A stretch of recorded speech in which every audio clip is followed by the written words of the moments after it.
Hey guys, okay, I'm sure I am not the face you expected to see when you clicked into this video. I am just here to preface really quickly that Brooklyn did have her baby. We posted a whole birth vlog. If you want to go watch it, it's on our channel. Because she had her baby a little bit earlier than we expected, we had a couple of videos pre-filmed. Brooklyn filmed this how I prepped for labor video before she went into labor, and we're gonna put it up so that she can enjoy time with baby, and we'll get back to our regularly scheduled content later. I am still here.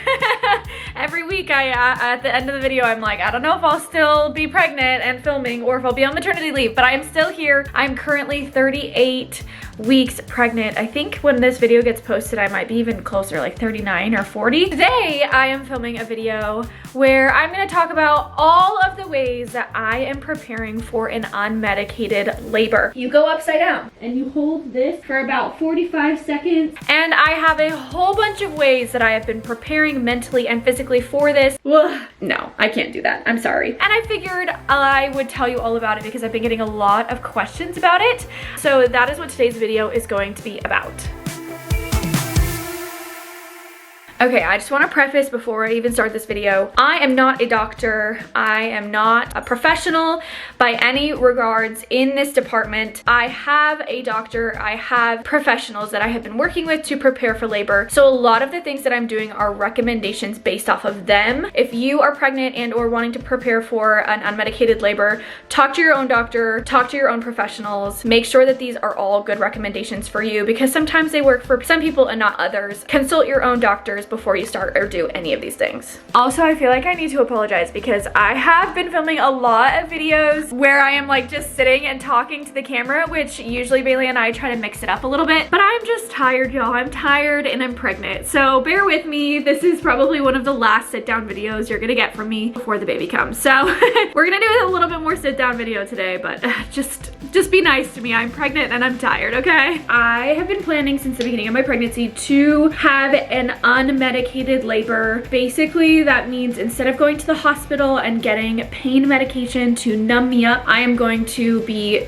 giving birth at a birth center outside of the hospital, and I will not have access to an epidural or like pain medication to numb me during labor. There's kind of a lot that goes into preparing for that mentally and physically, and so I wanted to walk you through. I've been getting a lot of questions in my DMs on Instagram and a lot of questions from people in real life, so I figured I would make a video walking you through all of the ways that I am preparing for an unmedicated labor. There have been things that I have been doing to prepare for labor from the beginning of my pregnancy, and then there are things that I have added along the way, and I'll kind of just talk you through everything. One of the things that I have been doing since I found out I was pregnant is yoga and stretches. Every night I have been doing basically like pregnancy prenatal yoga, and really in the beginning all that was stretching my body and just making sure that I was maintaining, like I was getting limber, like maintaining exercise and just keeping my body like loose, my joints loose, my muscles loose,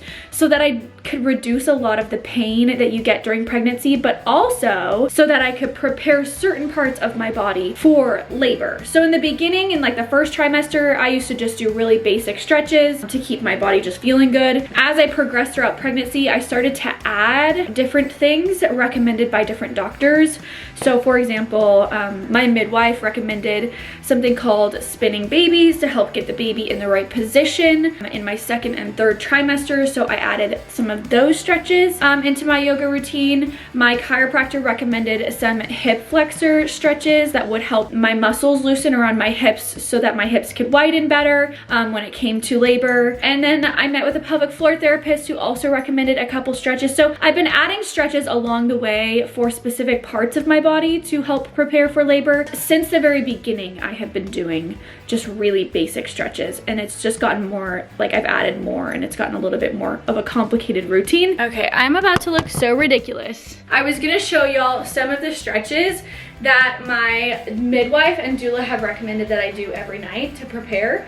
One of them is getting on all fours and practicing kind of like the cat-cow maneuver. So up and then down and then up and then down. She talks about is putting your feet out and your knees in and then rocking forward and backwards. And you can do this a couple times and then switching it so your knees are out and rocking forwards and backwards like this. One of the other recommendations per my pelvic floor therapist, putting one foot up like this, tucking your pelvis under and stretching forward to get a stretch right here, and doing it on both sides. Obviously, you want to hold and stretch for a long time. I'm not doing that right now because I'm just showing you some of the exercises. The last exercise that my midwife recommends is actually called an inversion, and it's literally where you go upside down.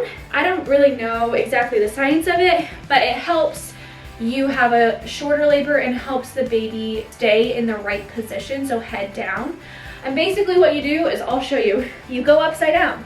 So you literally put your feet up and your elbows down, and you hold this for about 45 seconds. She recommends 3 to 4 breaths. So that's another exercise. I wanted to make sure that I had the right team in place, and I was meeting with the right doctors to make sure that I was mentally able to prepare and physically able to prepare. Obviously, I have my midwives who are like my main doctors, but I also found a doula who basically is considered like my coach during labor. And I took about a 7-week childbirthing class with her along with Dakota, and a lot of those classes were working through how to prepare for labor, how to prepare for when the baby comes, how to have your partner support you, exercises and diets and things that you can do to just physically prepare and mentally prepare for what is going to be probably a very painful experience, but also make sure that you're training your body for that experience. So I would highly, highly recommend, if you are planning on, even if you're planning on going to the hospital and doing an epidural,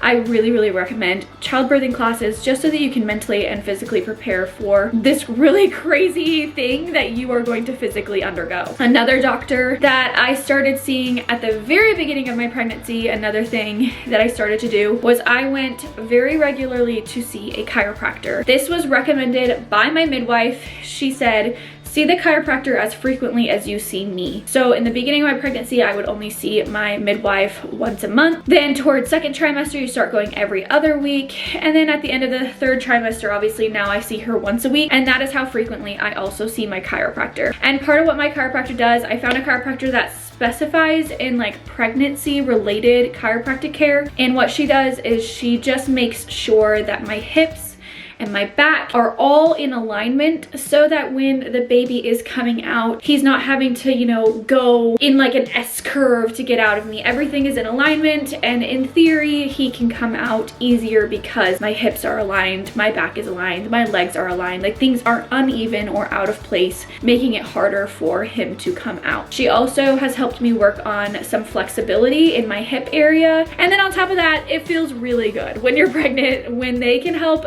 ease some of your back pain or leg pain or pelvic pain or whatever is going on. It feels really nice. TBH, I love going to the chiropractor now. The last doctor that I started seeing was my pelvic floor therapist. I did not start seeing her till like the middle of my third trimester. I wish I had started to see her just a little bit sooner. I did start to meet with her in my third trimester. She helped me pick out my best labor positions, and she did that by putting a monitor like on my body and then making me get in the labor positions and practice pushing, and the monitor would tell her how much stress that was putting on my body. And basically what she did was tell me which positions put the least amount of stress on my body. And then on top of that, she also helped me practice the actual pushing, like actually pushing, which is really interesting. I never thought, you think in your head that, you know, pushing is just pushing, and it's, a lot of people say it's just like pooping. It's not. It's a little bit different. And she had me practice that with her. And then at home now, I also get in the labor positions every night, and I practice just pushing 4 or 5 times so that by the time I am actually pushing the baby out, it hopefully won't feel like this really new and foreign concept. Hopefully by the time I get to labor, my body will feel like it's a lot more natural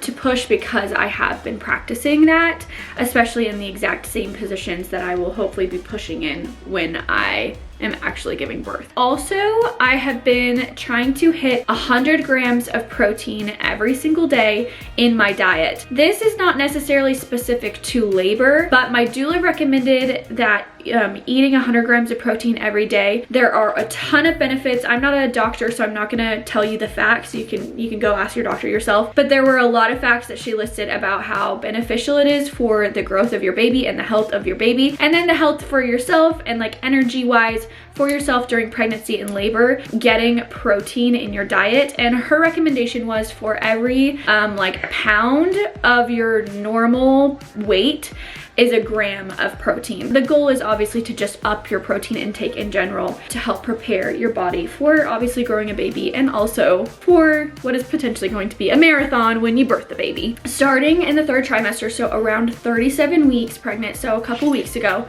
I started to take raspberry leaf tea. You can drink it in the actual tea form. My midwife recommends that you drink 3 cups a day in order for it to be effective, or you can take it in the pill form, which is about 1200 milligrams. So I just take it in the pill form because I don't want to add another drink to my daily routine. And that's supposed to help prepare your body and your cervix for when you actually are having the baby. I have also been using what's called borage oil, and I started using that at 37 weeks. My doctor gave it to me, and basically what it is it's a little like pill, and you put it into your vaginal canal every night before bed, and it dissolves. And what it does is it helps prep and soften your cervix for actual labor. As a first-time mom, you know, sometimes it takes your body a minute to figure out how to do everything that it needs to do, and what this does is it just gives it extra tools to help soften and dilate and get things started when your body is starting to prep for labor, which is why I did not start it until I was 37 weeks, because obviously I don't want to kickstart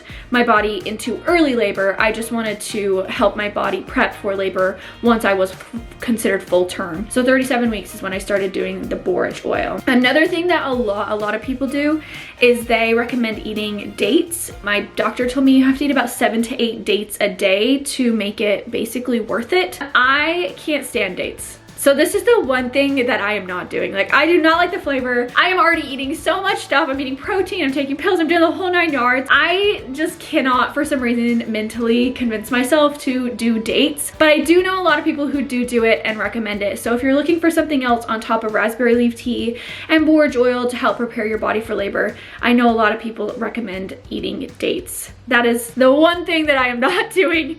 Well, I just can't, guys, I can't. Dates are nasty. No, I can't do that. I'm sorry. One of the things that I have been doing since the day that I found out I was pregnant is taking prenatal vitamins. I take the brand Thorne. I take them because they have some of the methylated vitamins in them, and they're pretty clean. I take 3 of them every single day, and I have not missed a single day of taking those prenatal vitamins since I found out I was pregnant. Literally, what, like 9 months ago, which is crazy. So I literally just take them right before I go to bed, and the benefit of this obviously is that you're giving your body all of the vitamins it needs to help obviously grow a baby, but also to help your body feel better while you're pregnant. And obviously this isn't specific to labor, but if you're feeling good while you're pregnant, if you can prepare your body as much as possible while pregnant, then the labor itself is ideally going to be a lot mentally and physically just easier if you're not exhausted and vitamin deficient after 9 months of growing a baby. This is one more thing that I have been doing per recommended